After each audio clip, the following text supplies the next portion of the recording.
你昨晚因为担心平静，都没怎么睡。等我走了之后，再进去躺一会儿吧。我送父王进宫以后，还要去医馆跟拓跋宇好好的谈一谈，大约要过午才能回来。你不是说在利益面前，事实如何，并没有人放在心上吗？为什么还要再和一个北燕人去谈？事实如何，的确并非人人在意，但同时，也并非人人都不在意。世间情理都是相通的，我相信此时，在北燕国内，总还是有那么一些人，愿意不顾一切，只想知道真相如何。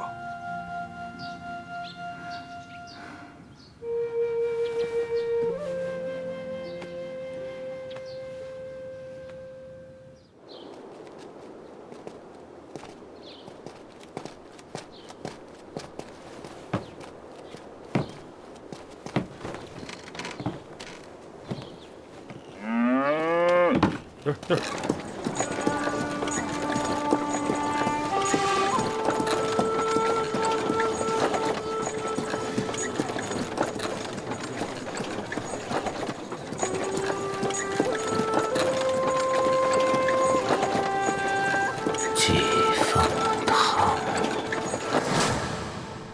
有人吗？还有人活着吗？我们是季风堂的大夫。还有人活着吗？有人吗？我们是季风堂的大夫。有人吗？还有人吗？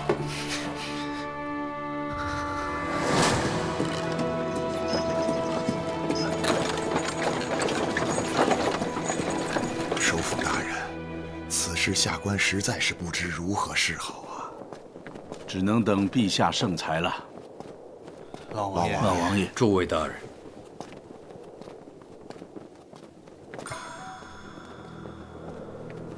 老王爷，今天长林世子怎么没有来呀？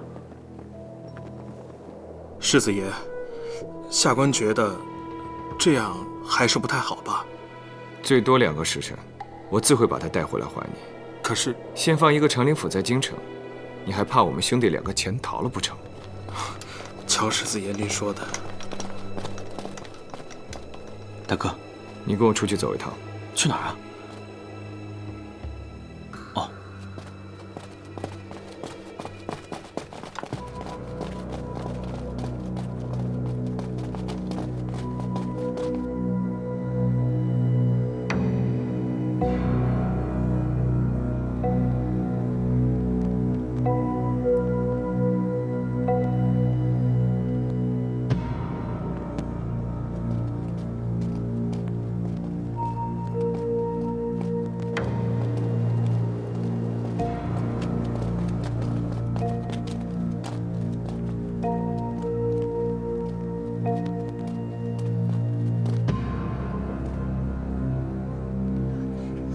老王爷，刚才说的什么？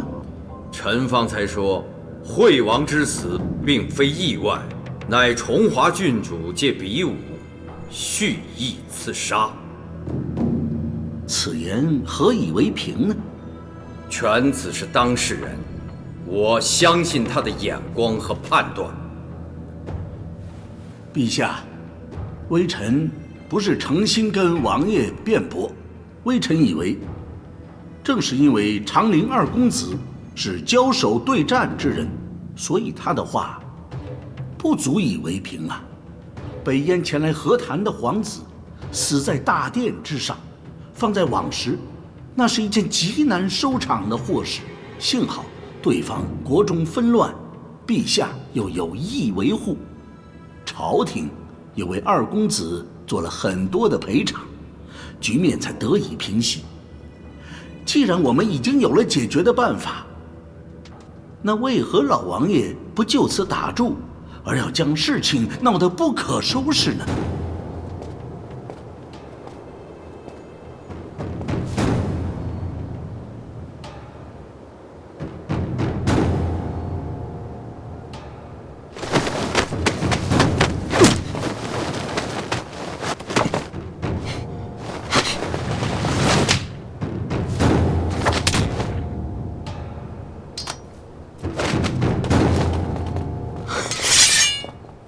瀚海拓跋氏，当然要用剑，不是吗？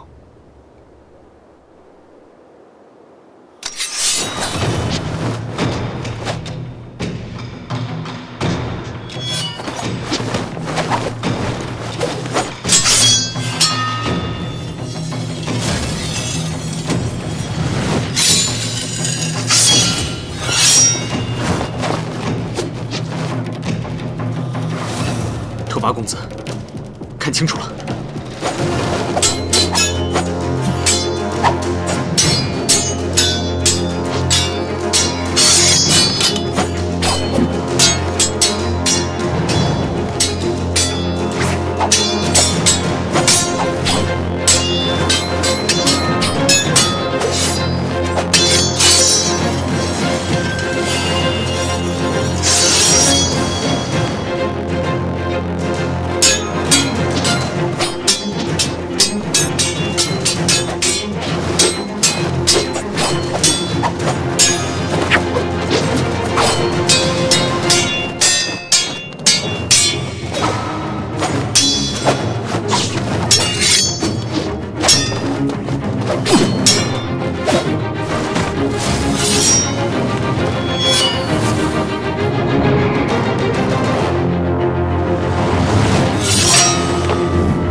拓跋公子，无论你信与不信，这个才是事实。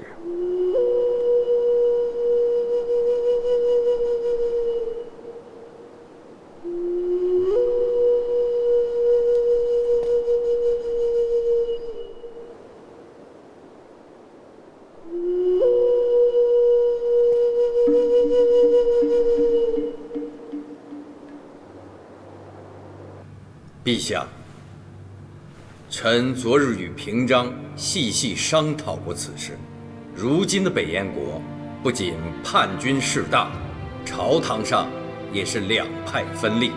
惠王这么一死，本该在朝堂上掀起滔天巨浪，可是咱们这一退让理赔，虽说在短期内可以平缓事态，但是等于揽责上身，给了北燕国一个一致对外的靶子，替他们安稳了朝堂。可是老王爷，崇华郡主肯定不愿承认。难道因为咱们在国书之上言之凿凿地把责任推加到他身上，北燕皇帝就会接受这样的定论吗？对，到时北燕国里一定是有人信，有人不信，双方各不相让，争执不下。崇华郡主是北燕的宗室贵女，说她刺杀本国嫡皇子，未免有些荒唐了吧？老王爷怎么知道北燕的朝中会有人相信呢？因为事实如此。平津说他是蓄意谋杀，他一定是。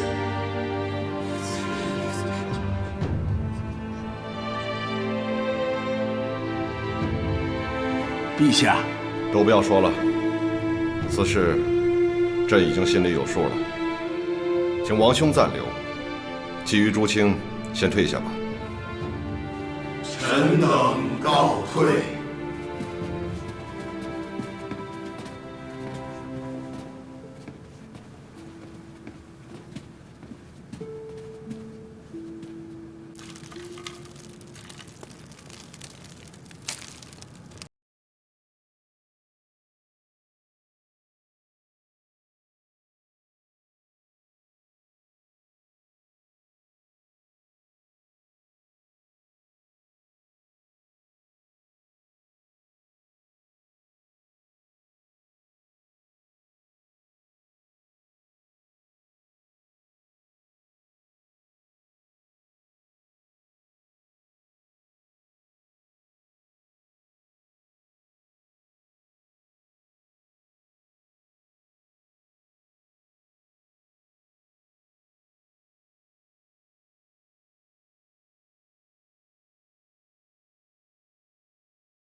惠王被刺，北燕朝中他的政敌必占上风。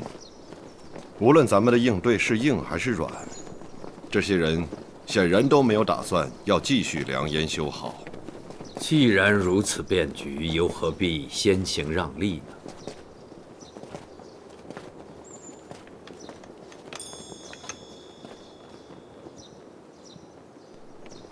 国书可以按王兄的意思来拟定，但其他的，朕不允准。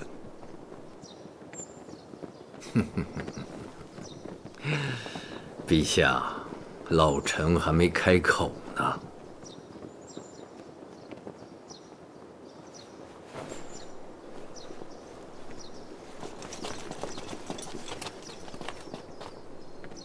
王兄，你心里怎么想的？你想要做什么？朕一猜就知道。可你也不想想自己什么年岁了。上次从甘州回来，朕就说过，再也不放你去边境了。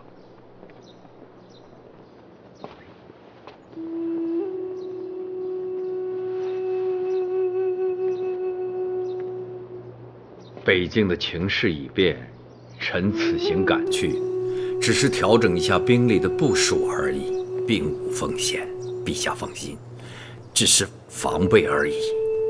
短时间里，北燕绝对无力南下。既然只是调整兵力，加以防备，平章去不也一样吗？后方的粮道正在重建，这孩子比我心细，又审时度势，还是留在京城里监管的好。再者，陛下也说了，毕竟年岁不饶人，除了入土的那一天，也许这是老臣最后一次去北境了。请陛下允准。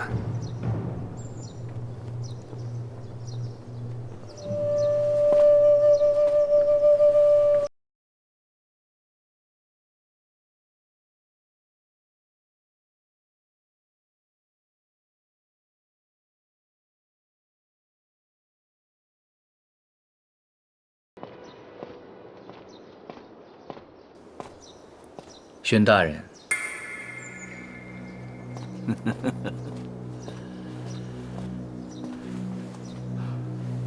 上师这么急着要打听消息啊？在下好奇，陛下给了北燕一个什么条件？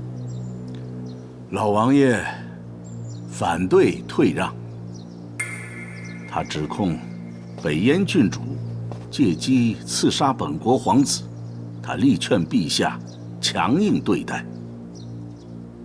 宣大人没有加以争辩吗？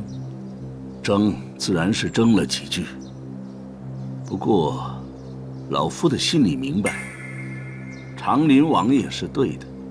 惠王一死，北燕的朝局发生了变化，自然不能按和谈时的想法来应对。若论对北境局势的把握，恐怕他们二位是最为精准的。太子殿下不过才11岁，的确是该从长计议。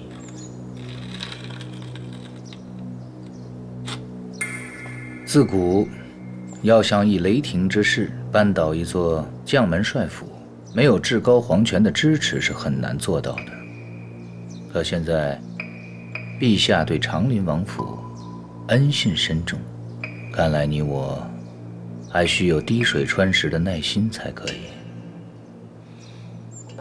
怎么了？老王爷威望重，兵权在手，若为太子的长远大计加以制衡，这一点没错。可是，上师大人呢？边境守军关系到国之安稳，老夫何曾说过要将其拔除掉这句话？在下所言只是最坏的情况而已。宣大人清楚，朝堂相争不可能一直和风细雨，说不定某一天，某一人的一句话，或者一个微弱的变数，就会导致你死我活的刀光血影，谁也躲不开。恕在下冒昧，若是荀大人没有做好最坏的打算，没有破釜沉舟的勇气，那么您针对长林王府所做的一切，不过是在为东宫招惹是非而已。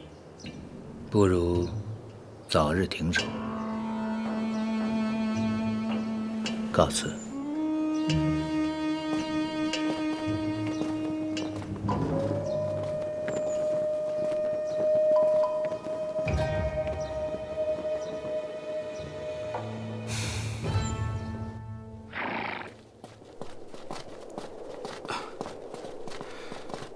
世子爷，宫中刚刚传来口谕说不再羁押二公子了，下官正打算派人去通报呢，没想到还是晚了一步，让您多跑了一趟。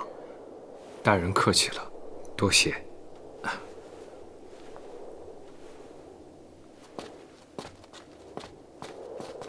平江，虽有陛下回护，但出了这样的事情，眼下朝中毕竟还有些针对你的议论。我跟父王都不在京城的时候，你是留在京城呢，还是回琅琊阁去？什么叫父王跟你都不在京城啊？你们要去？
平静，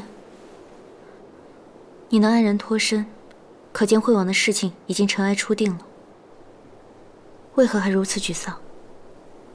父王已经年过花甲，但为了应对这场变局，过几天就要去北京了。上次赣南之战后，陛下责令兵部彻底重建大禹粮道，大哥也要出一趟远门，去监察进度。李信，如果宫宴那天我没那么轻敌，那么大意，现在局势会完全不同。父王和大哥也就不用那么辛苦了。他们都走了，那你呢？你要回琅琊山吗？不，我会留在京城。为什么？你不是说金陵城对你太过拘束了吗？也许是近来经历了太多的事情，让我明白大哥有一句话是对的：无论我多想当一个逍遥自在的江湖人，我终究不是。是啊，你终究不是。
下去吧。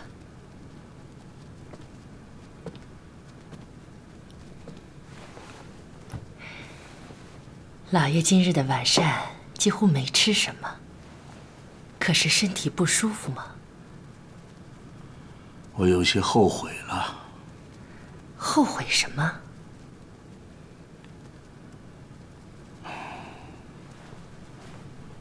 自从与鄱阳英结盟之后，我这心里是越来越不安了。此人行事就是个不计后果的疯子。无论他说的是什么，我总是觉得他要的结果最终和我绝对是不一样的。老爷既然这样说，那日后不再和他来往就是了。可是娘娘现在完全依赖于他，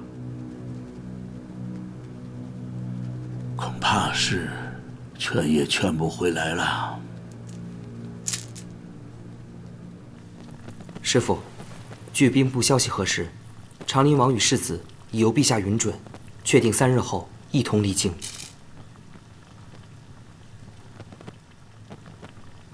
按照惯例，皇帝要去蔚山守斋，大人物们一离开，我们也就轻松了。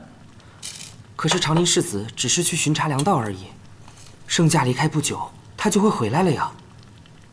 等他回来，正好让他看看这一团乱局。师父福泽深厚，必定心想事成。萧平京的行踪，你可还清楚？这个还不清楚。萧平京无爵无职，行踪不需报备。加之长陵王府里面的消息，一向又很难打听。无妨，过几日自然会清楚。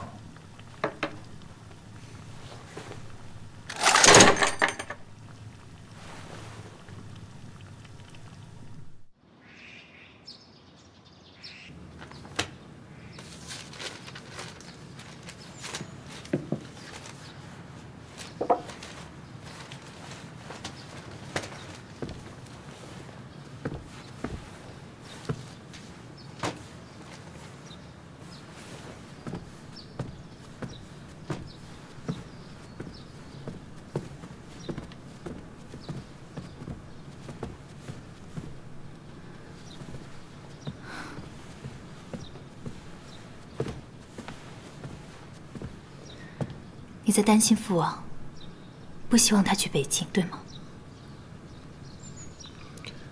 这世上有哪个做儿子的，愿意看着年迈的老父亲前往边境苦寒之地呢？要不，你再去劝劝他吧。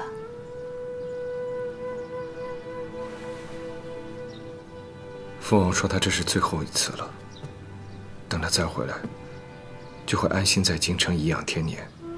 连陛下都答应了，我还能有什么办法？好在边境并无战事，父王去了也是巡查调配，以作防备而已，很快就能回来。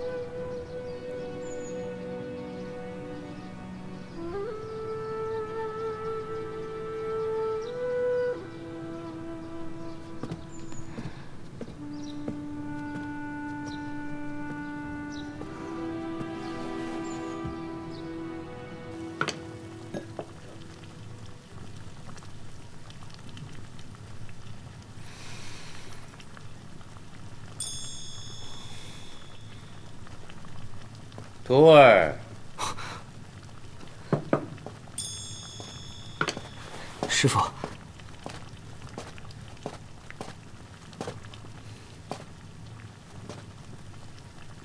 你的好奇心可越来越重了。徒儿可知道这是什么？知道。师父骨髓有伤，要治骨髓之伤，这是唯一的灵药。霜华本无色，是为暗夜所染，阴寒在骨。你可以称它为灵药，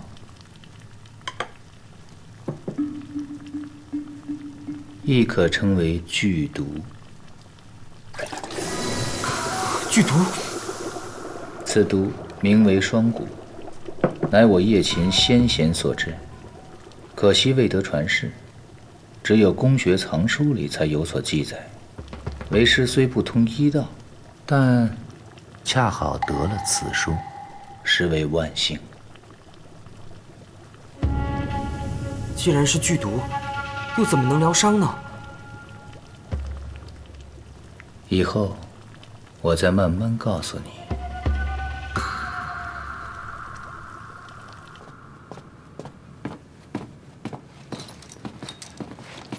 父王，车马已经备好。你白皮素风，这是报丧的书信吗？刚刚收到的。南京的穆王爷上个月去世了。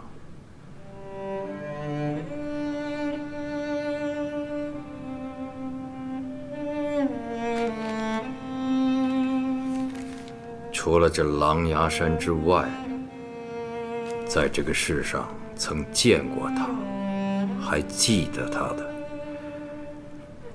现在已经没有几个人了。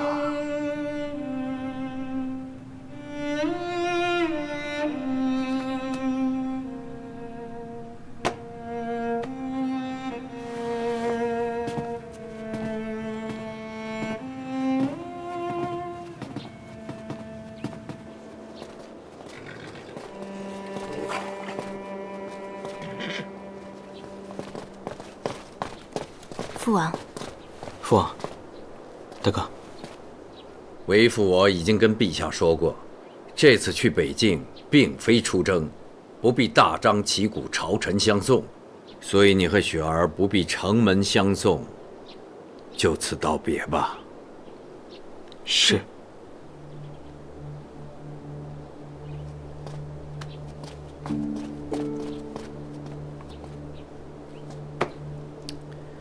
我跟你大哥都不在长林府，特别是你大嫂，就都托付给你了。是，我先送父王一程，再去巡查粮道，大概1个多月就回来。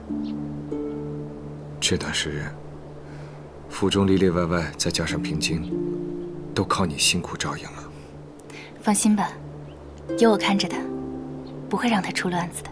惠王的事情在朝野余波未平，为父我希望你尽量留在府中，好好的静下来，养养性子。是，父王。好好的保重身体，早点回来。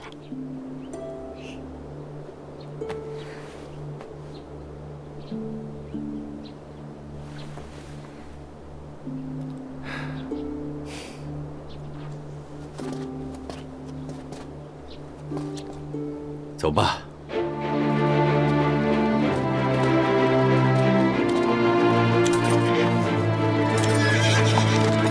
走。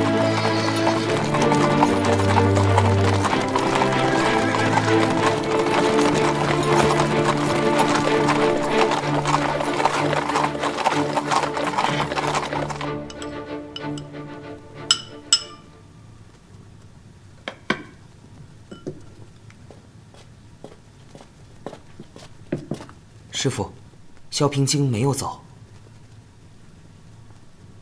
留在京城，正合我意。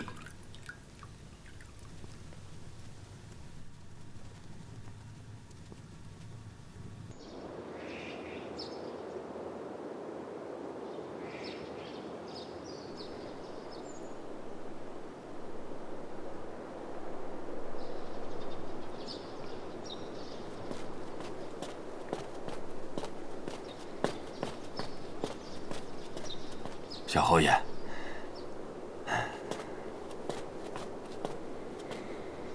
太叔，哎，你还记得这个吗？当然记得，这是小侯爷10岁那年去看人家琢玉，自己学着，亲手雕琢出这个坠子，拿回府里送给太夫人的。我那时年纪小，认不得什么是好玉。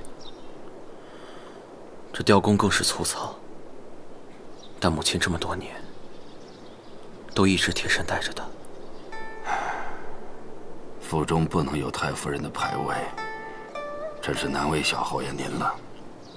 不过还好，留下了这个随身之物，也算是个念想吧。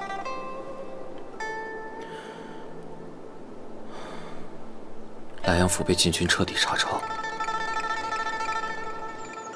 关于母亲的所有痕迹都被抹掉了。还好这块坠子粗糙不起眼，没人觉得这是母亲贴身带着的东西，我这才能把它留下来。啊，小侯爷，吃饭吧，啊。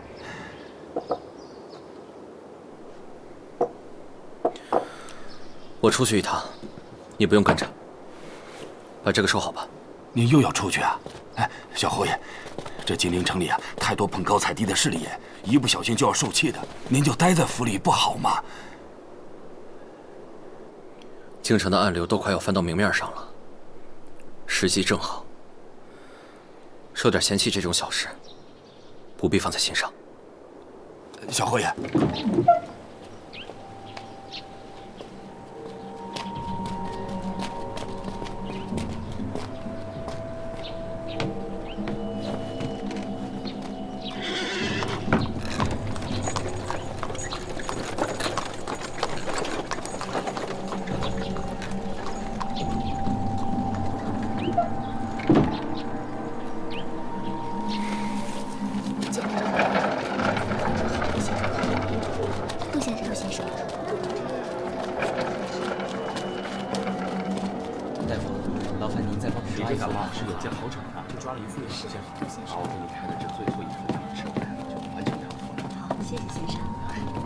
姑娘，有件奇怪的事情。什么事？京城和周边复阔的几个县府，最近有人在大量收购白银草。大量收购？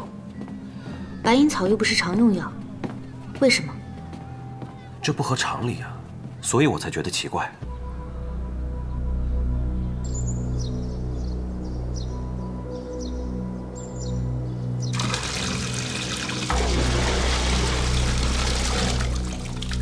可以了。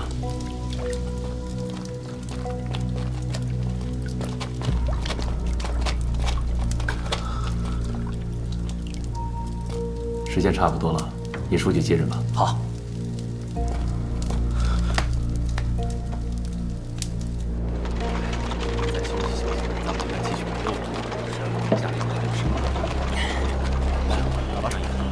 贴好了，客官。啊，好了。客官慢走啊，好结实了。走。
这是做什么？他的病跟预料的不一样，发作的太快，毒性也不够，得用一味对症的药收敛一下。京城的一切都准备好了，你大概还需要多久？再过几日就可以采血了。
铁甲罗裙银枪盘白首如霜，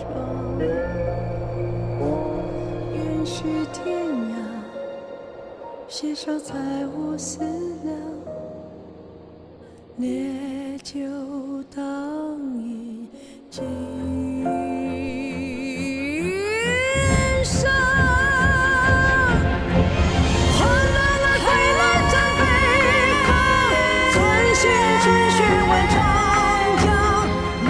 气何曾远飞扬，千遍世界上，亮光藏忧伤。看天道何时无忧，今曾云平